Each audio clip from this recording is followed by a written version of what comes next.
Assalamualaikum warahmatullahi wabarakatuh. Salam sejahtera bagi kita semua.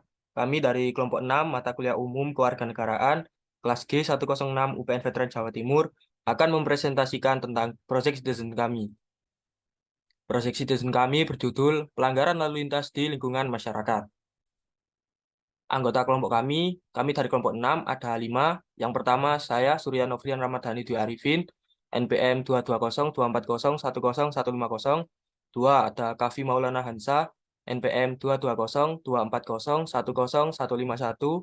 Yang ketiga, ada Kairum Umma Sipayung dengan NPM 22024010153. Yang keempat, ada Rafli Koinurdin, NPM 22024010154. Yang kelima ada Firda Laksmi Fitrasha dengan NPM 22024010156. Untuk pokok pembahasan proyek citizen kami ada 4. Bab 1 ada pendahuluan, bab 2 ada kajian teori, bab 3 ada hasil dan pembahasan, dan terakhir bab 4 ada penutup.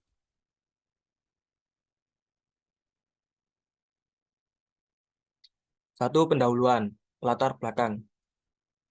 Untuk proyek citizen kami memiliki latar belakang lalu lintas merupakan hal yang tak terpisahkan dalam kehidupan sehari-hari masyarakat. Masalah pelanggaran lalu lintas memiliki dampak yang merugikan bagi masyarakat. Salah satu dampaknya adalah meningkatnya tingkat kecelakaan lalu lintas yang mengakibatkan cedera serius hingga kematian. Makalah ini bertujuan untuk menggali lebih dalam tentang masalah pelanggaran lalu lintas di masyarakat. Dengan pemahaman yang lebih baik tentang masalah ini, diharapkan kita dapat bekerja sama dalam menciptakan lingkungan lalu lintas yang lebih aman dan bertanggung jawab. Selanjutnya akan diteruskan oleh teman saya. Rumusan masalah, ada A, bagaimana kondisi lalu lintas pada masyarakat sekitar, ada B, jenis pelanggaran lalu lintas apa yang sering terjadi pada masyarakat, dan ada C, apa penyebab, dampak, dan solusi dari permasalahan lalu lintas pada masyarakat. Tujuan penelitian yang pertama, mengetahui kondisi lalu lintas pada masyarakat. Dan yang kedua, memahami pelanggaran dan dampak yang terjadi serta penyebab dan solusi untuk mengatasi terjadinya pelanggaran lalu lintas pada lingkungan masyarakat.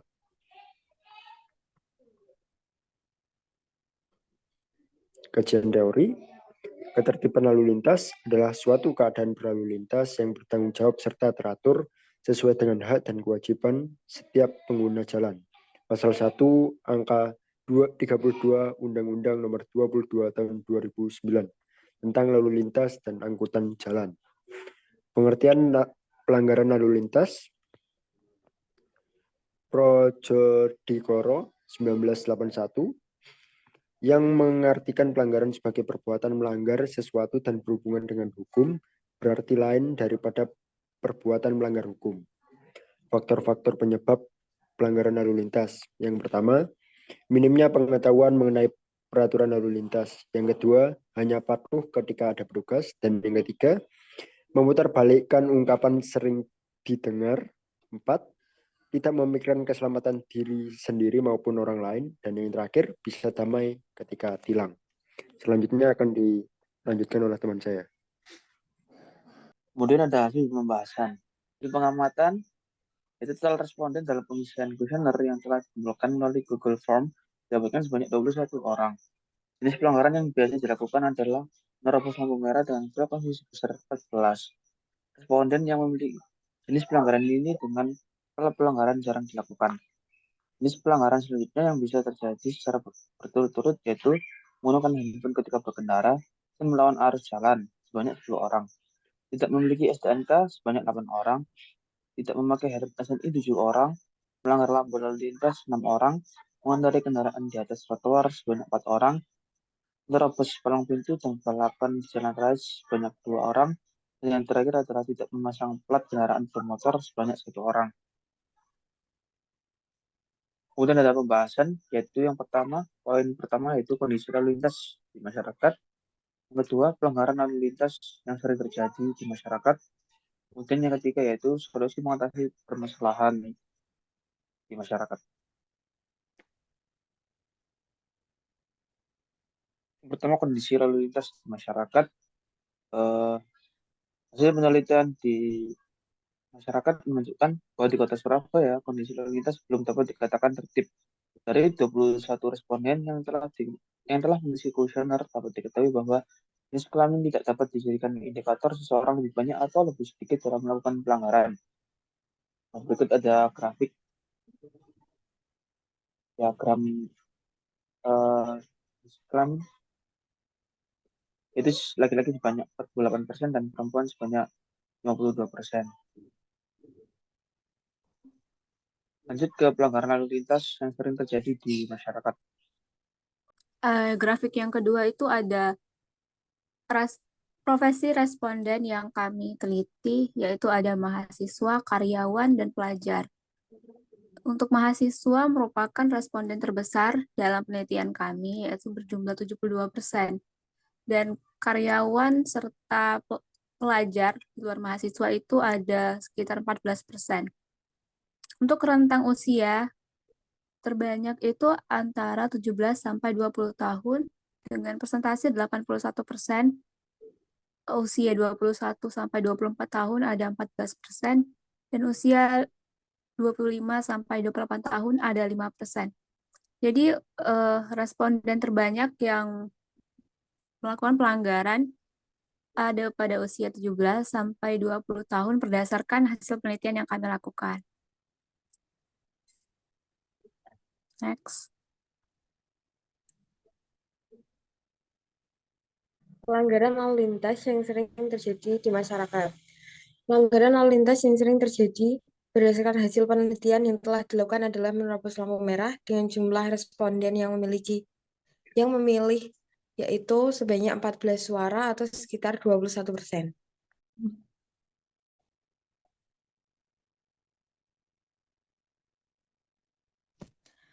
Nah, mengenai pelanggaran yang sering dilakukan akan dijelaskan di tabel berikut. Yang pertama ada jenis pelanggaran, ada mengendarai kendaraan di atas trotoar, yang kedua tidak memakai helm SNI, yang ketiga menggunakan HP ketika berkendara, yang keempat melanggar rambu lalu lintas, yang kelima menerobos lampu merah, yang keenam menerobos palang pintu kereta, yang ketujuh ada balapan di jalan raya, yang kedelapan tidak memasang plat kendaraan bermotor, 9 melawan arus jalan, 10 tidak menggunakan spion, 11 tidak memiliki SIM atau STNK. Skala pelanggarannya itu termasuk indikator pengukuran untuk mengetahui seberapa sering pelanggaran tersebut dilakukan.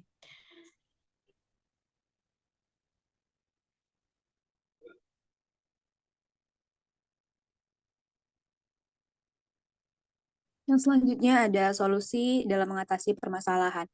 Berdasarkan penelitian yang telah kami lakukan terhadap responden dan kami dapat menyimpulkan beberapa solusi untuk mengatasi permasalahan tersebut. Yang pertama, kunci utama dari permasalahan tersebut yaitu adanya edukasi dan sosialisasi bagi masyarakat. Edukasi dan sosialisasi ini dapat diberikan oleh para aparat penegak hukum kepada masyarakat, pelajar maupun mahasiswa untuk mengerti tentang bagaimana pentingnya patuh terhadap aturan lalu lintas. Yang kedua, mengadakan patroli di setiap jalan bercabang yang berpeluang macet. Nah, dengan adanya patroli ini, biasanya para pengendara itu akan lebih tertib karena mereka akan ada rasa takut terhadap para aparat itu. Yang ketiga ada memperkuat penegakan hukum terhadap pelanggaran lalu lintas. Nah, dalam memperkuat penegakan hukum ini dapat dilakukan oleh aparat penegak hukum seperti polisi dan masyarakat sendiri. Dari polisinya sendiri, polisi itu sebaiknya tidak menerima bentuk suap dalam bentuk apapun, baik itu pelanggaran dalam hal kecil maupun hal besar sekalipun. Nah, dari sisi pengendara ini, pengendara juga bisa melakukan ketika mereka pendaftaran SIM, mereka itu bisa melakukan sesuai dengan prosedur yang ada. Jadi dengan mengikuti prosedur yang ada dalam pembuatan SIM, biasanya para calon pengendara itu akan lebih memahami mengenai aturan lalu lintas dan mereka akan memaknai bagaimana pentingnya aturan lalu lintas itu untuk ditaati, sehingga mereka akan lebih taat dalam berlalu lintas. Yang selanjutnya ada meningkatkan kesadaran dalam diri individu masyarakat, terutama dalam lalu lintas. Nah, kesadaran masyarakat ini merupakan langkah dasar atau langkah awal bagi masyarakat untuk menciptakan tertib lalu lintas. Jadi kesadaran ini sangat oleh setiap lapisan masyarakat. Nah, itulah solusi menurut kami untuk mengatasi permasalahan tentang pelanggaran lalu lintas. Selanjutnya,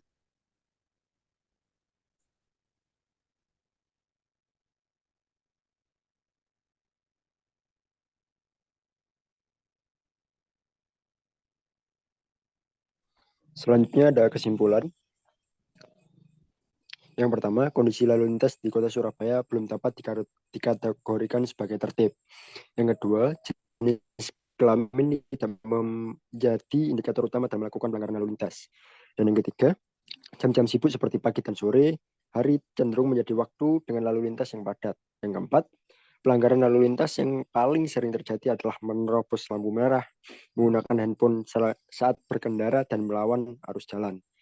Solusi untuk mengatasi permasalahan ini meliputi peningkatan edukasi dan sosialisasi mengenai aturan lalu lintas, melaksanakan tes SIM resmi, kampanye pendidikan yang berkelanjutan, peningkatan patroli di jalan-jalan rawan kemacetan, memperkuat penegakan hukum terhadap pelanggaran lalu lintas, serta meningkatkan kesadaran individu dalam berlalu lintas. Next. Saran, pelanggaran lalu lintas di lingkungan masyarakat dapat diminimalisir dengan melakukan edukasi dan sosialisasi kepada masyarakat untuk meningkatkan kesadaran dalam diri individu masyarakat, terutama dalam berlalu lintas.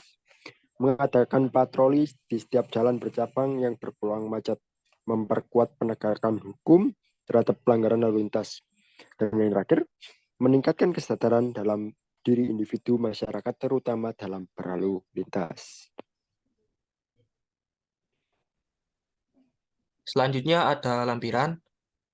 Foto tersebut merupakan dokumentasi kelompok kami yang sedang mewawancarai salah satu pengendara di Surabaya, yang mana dari hasil wawancara tersebut dapat kami jadikan pedoman untuk penyusunan makalah kami kali ini.